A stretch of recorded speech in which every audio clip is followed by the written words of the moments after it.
Way to a reasonable beginning for all. Aspen Emperor is being ridden along to go and look for the lead. Umbusi outside of that is going past them all and sets off to find the lead.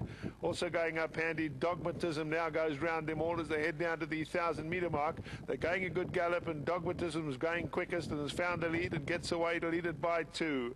Corniel now gone past horses up on the outside. Unsolicited now back in third. Umbusi off an alert start, relegated to fourth. They followed by Aspen Emperor. Skaki Fane is in behind. He's settling about 5 lengths off the lead. Dynasty Secret further back, and Great Carly keeps that one company the outside. They being followed then by Amanzi, who's back at the fence and about 7 or 8 lengths off this leader. Racing just in behind that on the outside, Gallus. They being followed by Terry Lister. Casa Brava as well back as they sprint to the stretch in tributes the trailer. Homeward bound now, they settle for the run to the line. Dogmatism brought the field for home along the inside. Umbusi the first one to move in and challenge. Corniel is just outside of those. They followed by Aspen Emperor, is also starting to get into it. Skaki Fane is wider out in the track. It's Aspen Emperor who's now come forward to pick it up as they come down to the final 300.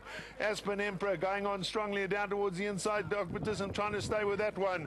Dynasty Secret from the back of the field, but Aspen Emperor is clear, and Aspen Emperor runs away to win it. Aspen Emperor comfortable winner, tight for second. Dogmatism may have just stayed on. Up on the outside, Dynasty Secret, and Umbusi was further back. Skaki Fane was in behind that, then came in Tribute, and Amanzi.